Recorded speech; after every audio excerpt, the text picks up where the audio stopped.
All right, Zane, when you don't see the sunshine for a little while, you miss it. You miss it. Yeah, you get tired, you're Yeah. gloomy, especially this time of the year as well. It's hard. Yeah, we're going to get the sunshine back eventually, Ben. It's just going to take a little bit of some time. We're also going to get our temperatures up here as well. In the meantime, tonight, we're just keeping an eye on the possibility that some of these flakes out in Nebraska try to make their way across the Missouri River here into parts of western Iowa as we head through the later part of this evening into the overnight hours. It's a pretty slim chance, though, that anything actually makes it down from the clouds. We're looking at a warming trend into the weekend. We'll try to slowly then thin our clouds out here too, and then we're looking milder next week with at least one day probably headed towards the 50-degree mark or beyond. The weekend, not that warm just yet, but we're going to at least creep back above the 30-degree mark and then creep back above freezing. We'll still have some clouds around probably at least the first half of Saturday, and then at least thin those out some through the second half of the day. Sunday, we'll pick the breeze up out of the south to southeast, and that'll push our temperatures up as well, closer to the 40-degree mark. Outside right now, clouds are still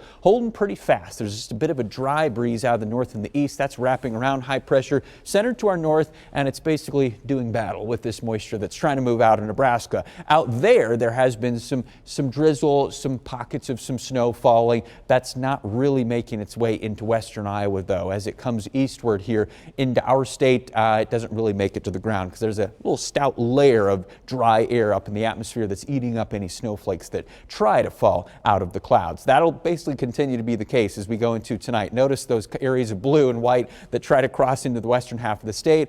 They mostly fizzle, and if they do make it, most of that stays aloft up in the clouds. But yeah, don't be shocked if you do see some snowflakes try to fall in the overnight hours if you happen to be up late or up or very early tomorrow morning. Otherwise, just some persistent cloud cover, and it probably holds fast at least through the first half of tomorrow. If we do start to break up the clouds a little bit faster than that, awesome, but I wouldn't plan on it. We're planning on temperatures tomorrow, generally in the 20s as you head through, I would say about Highway 30 northward, 30s for the southern half of Iowa. So that is at least several degrees warmer than today.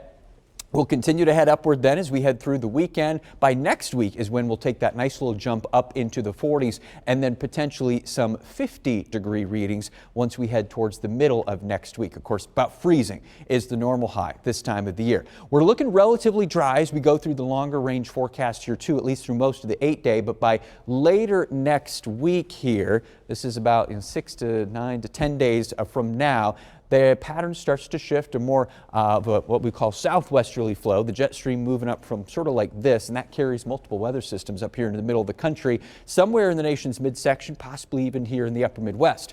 We could end up a little bit wetter than usual. Could that some of it be snow as well? Possibly, but right now we're looking at a chance of just rain as we head towards still next Thursday, and then our temperatures will start to drop after that. If we still have a couple of these systems moving through that pattern as we head towards next weekend, that could bring us some frozen precipitation possibly, but still a little bit too far off to tell. In the meantime, we're just trying to get the clouds out of here and the temperatures up. We'll do that through the weekend and definitely into next week.